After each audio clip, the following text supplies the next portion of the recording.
Welcome to Tech Talk with Trevor Galbraith, a video podcast that features industry leaders and experts from the electronics manufacturing community.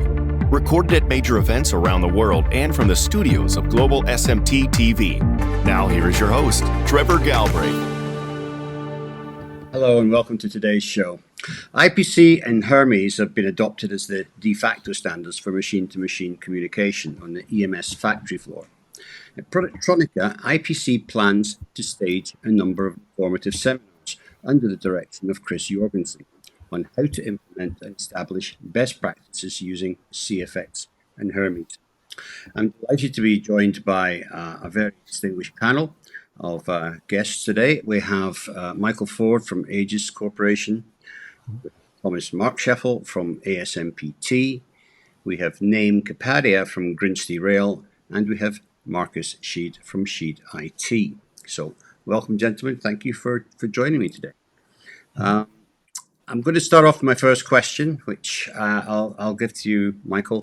That is IPC CfX and Hermes have been around for some years now. So can you give us some idea or indication of how many manufacturing companies have adopted the standard and how many machine vendors are currently listed?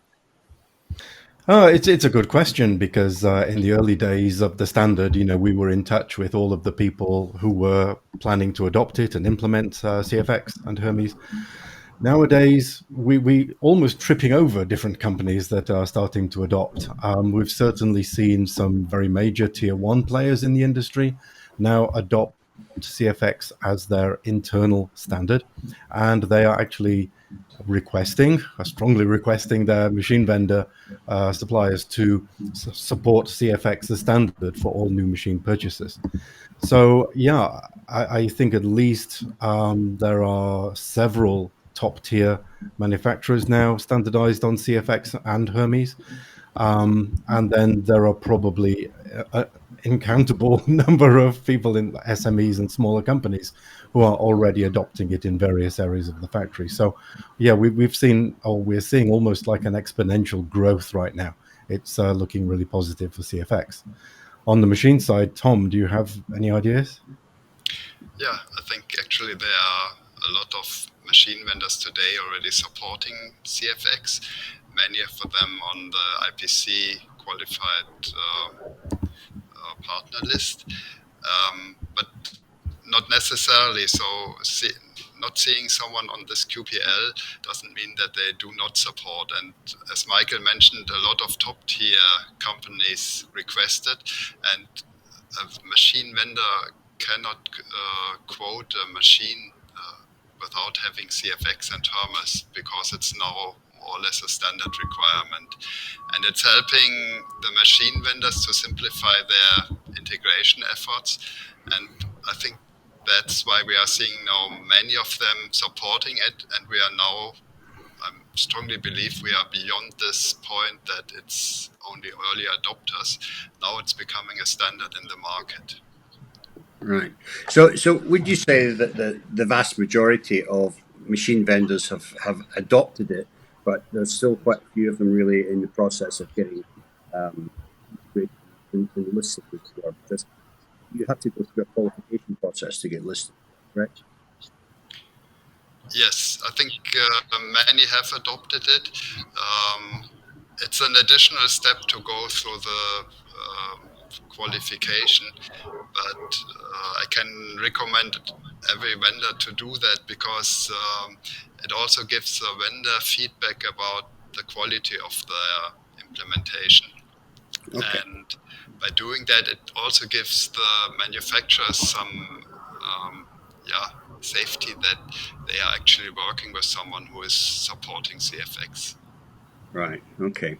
So, Michael, how does CfX play a part in sustainability initiatives? For example, energy usage or CO2 emission reporting from a manufacturing perspective? Yeah, this is an interesting topic. Many manufacturers today are looking toward having this burden of reporting of CO2 emission, not just for the products that they make, but throughout the whole supply chain. And so where does that information come from? How do you measure it? How do you assign what is scope 1 or scope 2 emissions? And how do you include all the scope 3, which comes from your incoming materials? So the IPC has kicked off a new standard, 2553, which goes into the process, how you do all of that. Right. And how do you share the information in a way that you are not disclosing private data? So, just simply reporting facts rather than exposing intellectual property.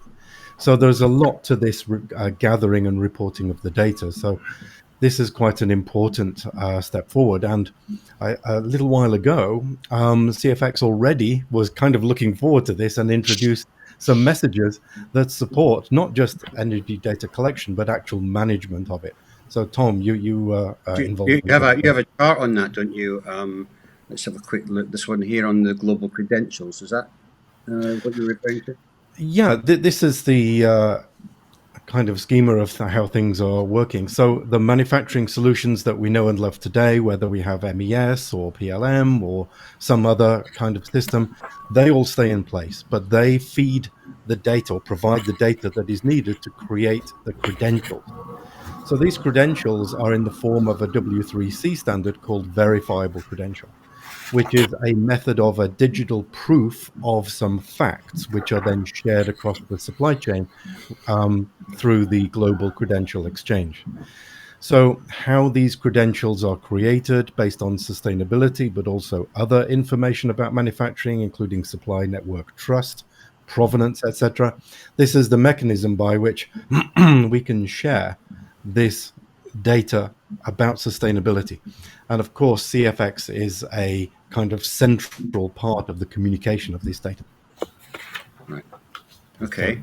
And Tom, will you explain the CFX communication that we have?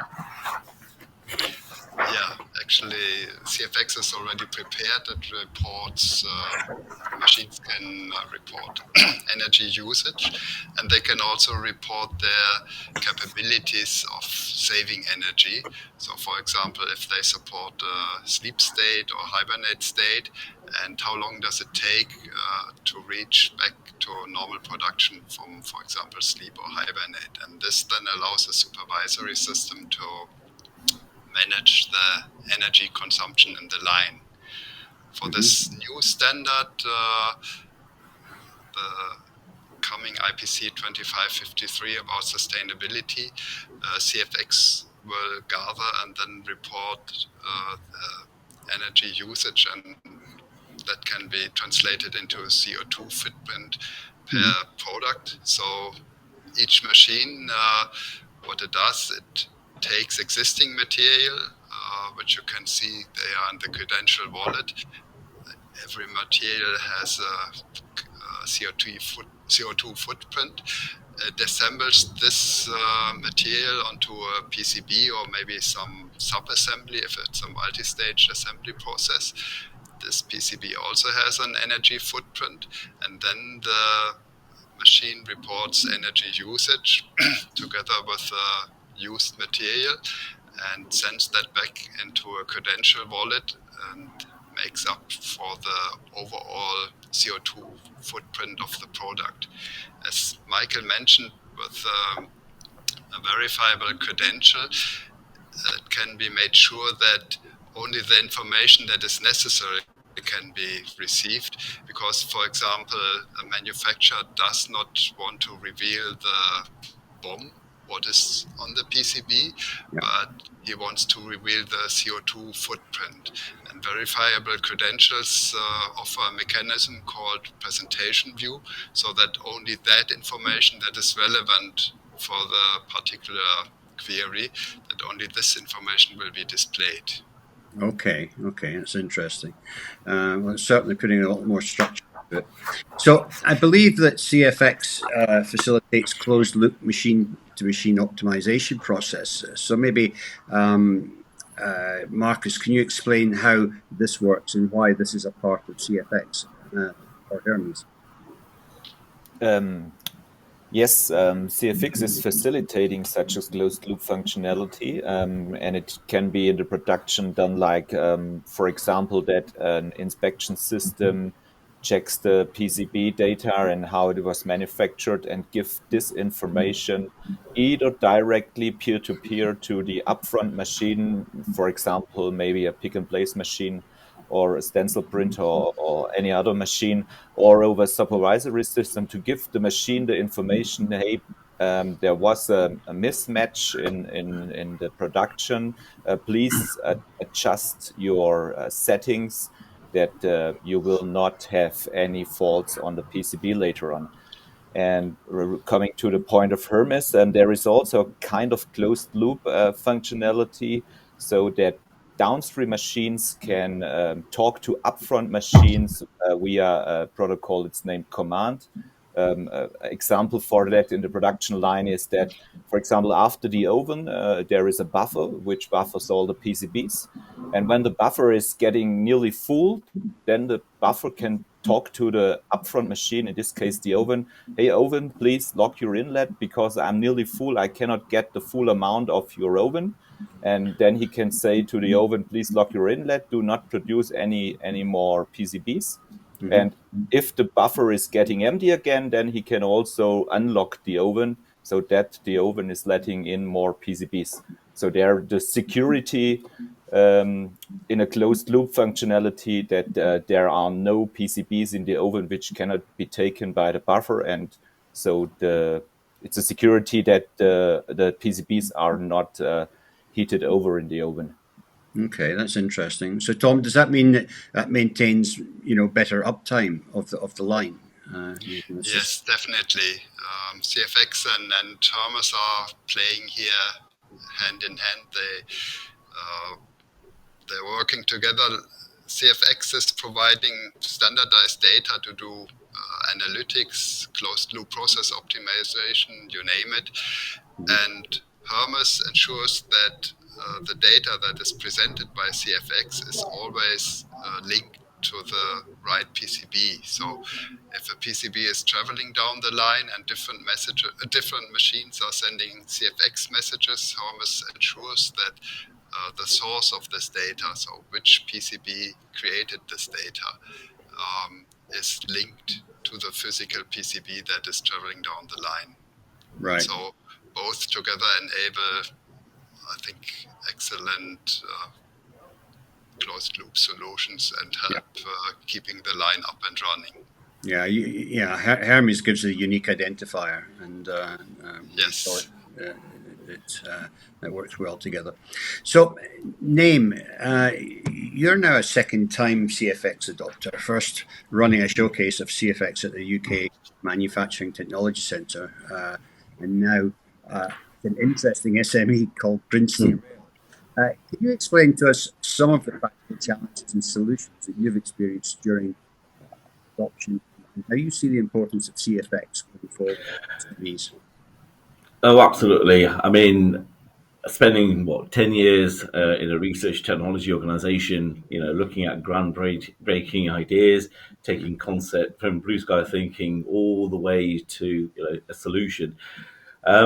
Now coming to the real world, it's challenging. I'll be honest with you. SMEs,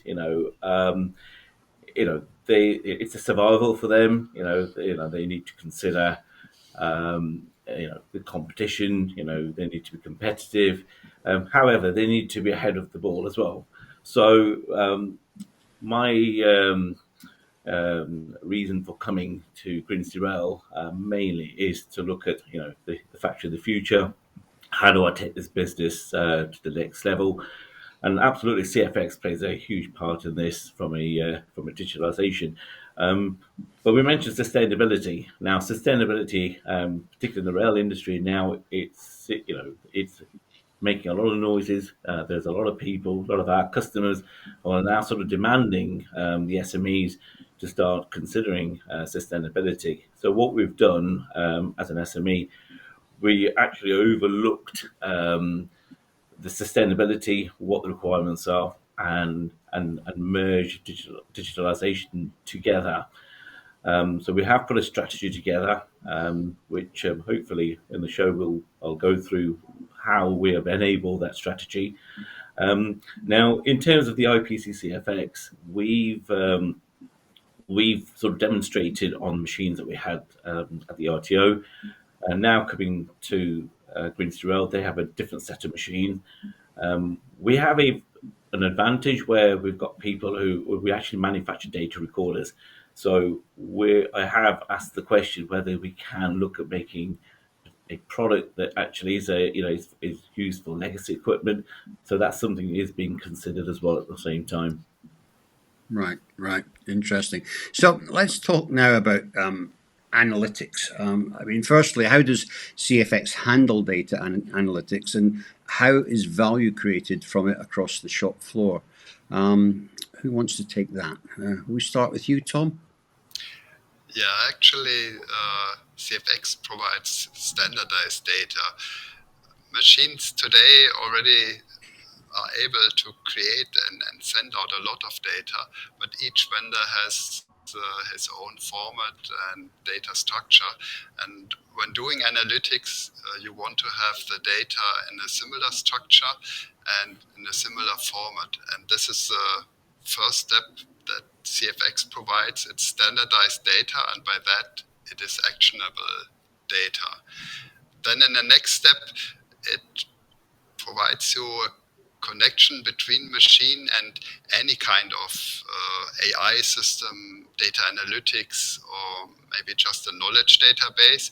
So it lets the manufacturer choose what to do with the data, regardless from which machine, from which vendor it is coming, which is a great, I would say, advantage for any manufacturer, because it removes all these dependencies between a software application and certain machines that can work with this application. Right. Okay. Yeah, let me just come in. I think it's important to understand the value of what Tom said there, because having all of that data in one format with one meaning, there are two different layers of how that data is used. Yeah. So in the factory control world, the MES area, if you like, there are decisions to be made almost every second in terms of what should happen next: react to something, deliver a material, have a quality check. Many different things are automated through the use of that data. And so you have a lot of KPIs on display, you have alerts going on. That is a whole layer of functionality to improve manufacturing in real time.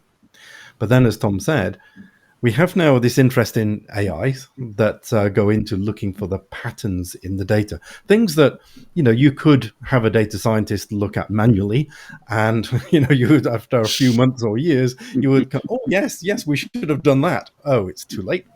But now AIs will do that in seconds or minutes. And there's some excellent software out there that will start to look for these patterns and create insights into what could be done now to make an improvement or to address a challenge. And so that whole other layer of data is then feeding back those opportunities to make improvements. So we have these two kind of layers. One is the real-time control, and the second is the generation of insights. So yeah, all of these topics we'll be discussing and showing examples at the Productronica show. And so yeah, we're going to see some interesting examples of how value is created from that data on both of those levels. Right, and obviously in determining trends and things like that from the data. Absolutely. Yeah.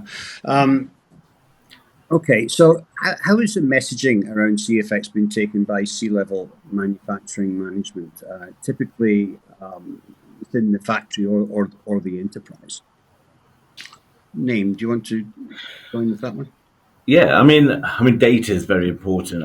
One of our enablers for the factory of the future is data. Data, without getting the data, we cannot improve. Is one of the selling point for me to the management.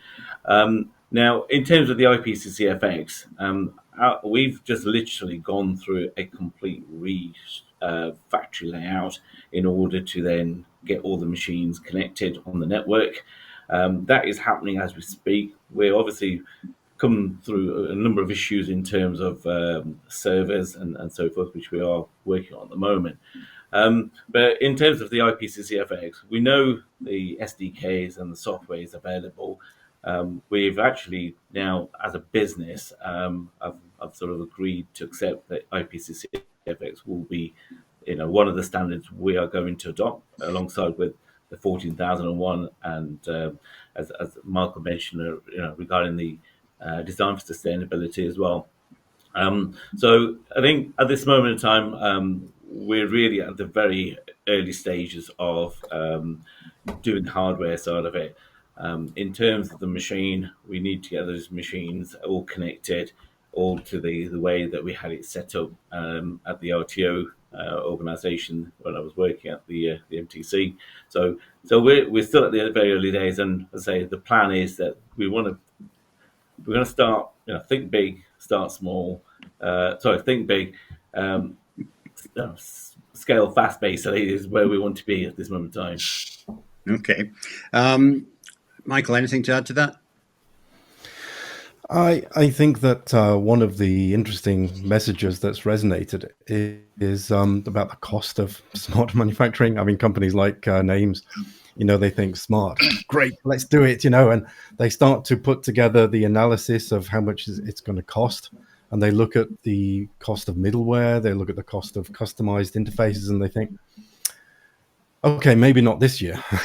We need to do it, but okay, it's going to be expensive. So if anything, you get a small pilot project that kind of shows some value, but then, it's not going to go far. But CFX breaks down that initial cost. It eliminates that burden so that you can start to invest in hardware and software tools that provide value from data, from information, rather than investing in the transfer of data from A to B, which has no value whatsoever. Right. So this is really the thing that's persuaded the C-level that CFX is of interest, because now they can start to be creative. Now they can start to show their differentiation. I mean, the things that Naeem are doing, I'm hoping that many companies are doing the same kind of process, because it really is a proactive way of taking advantage of that data supply and turning that into a differentiating factor for the business. Yeah. So I think that message is what we really want to start spreading to other C-level people, because they are the ones who sign the checks. And you come to them with great ideas and, we're going to use CFX. And they say, just another standard. No. And so you have that whole conversation with them again. So the more they understand how unique CFX is and the value that it represents, then the faster we'll see the progression of both CFX and Hermes throughout the industry. Right. Yeah, I think CFX is a great enabler, basically, for smart factory implementation. But smart factory implementation is something that you do in a series of processes and steps. And I think each of these processes, you have to look at the business value case first, to make sure to justify that cost that you're talking about, for sure. Now, Michael, I wanted to just talk to you briefly about the TMAC, because you were over in Taiwan recently, and there's a lot of activity going on over there. How is CFX progressing in Asia? We had Tom and I actually had a meeting with TMA back at I think it was Apex show. And I thought, okay, let's have a look, see what's going on, because communication with companies in China is a little more challenging, obviously, because of the time difference and language. Mm-hmm. But we heard some interesting things. And TMA is Taiwan Electrical and Electronic Manufacturers Association. They had a show at which we were invited to speak. And so as part of that trip, I was introduced to companies who are adopting CFX, interested in CFX, having CFX as their standard. But to be honest, I was not prepared for what I saw. They have been running with CFX for quite some time. And I went to one factory, which IPC has now adopted as the showcase site for CFX in Asia, which is in Sunjae-song. They are a conveyor manufacturer, and they just said, let me show you our demo room. And so I went in. There's like several machines all in a line, magazines going in, magazines coming out, totally automated. Wow. This was all done with the combination of CFX and Hermes. I'd never seen, we talk about it, but I'd never actually seen the physical thing before. And in front of each machine, as part of the demo, they'd made their own software to show each individual machine what they were doing, the upstream, downstream communication, the CFX to Hermes communication. You looked at it and you just said, right, I understand that. This is amazing. And they said, well, this is not just a demo. And they took me to one of their customers, and they had actual production lines doing exactly the same thing. Wow. And so in China, because a lot of these companies are so large, they were able simply to tell their machine vendors, you are going to do CFX, and they will do it. And we hope they will get qualified and it becomes automatic, as Tom was saying earlier. But there are many, many, many machine vendors over there who are already participating in CFX. And the team organization is encouraging this. There are certain government incentives as manufacturing moves around Asia. Companies want to set up smart factories to compete within that region and in the rest of the world as well. How do you build a smart factory quickly? How do you build a smart factory without a huge amount of wasted investment? The answer is CFX. Right. And so the team have been helping IPC promote that message, and we had an amazing reaction. So already blown away with how many people are using it and adopted it as their standard, but now there's a whole nother generation as well who are looking into it. So that's really interesting. I think that the larger the company, the bigger, the larger the justification for implementing it. I would think. But I was down in Mexico last week, and there was an awful lot of Chinese and Taiwanese companies starting to move manufacturing in there. They're all using best-in-class equipment when they're relocating, and quite a lot of them are putting in serious amounts of automation. Are you aware of many of them implementing CFX down there? I am now, because a lot of the companies, they follow the kind of profile from the headquarters. So where a headquarter may be, it may be in Japan, it may be Taiwan, it may be US, Europe, they are now creating the kind of benchmark for what kind of automation they expect. And I think in the past, it used to be machine-based automation. That's what they would think about. Now they're thinking about software-based automation. And whether they are buying commercial tools or developing their own tools, I think they have got the message now that data makes value. And to make data, you need CFX, only because it has this one standard language and it's easy to communicate. You need Hermes in order to provide that automated mixed manufacturing without any losses. So, the tools finally are here. And so the host or the kind of owners of these companies, they are pushing out these models for the creation of smart factories wherever it is in the world. And I did come across a couple of specific examples in Mexico where new plants are being planned, and the introduction of these techniques is a standard part of that. Right.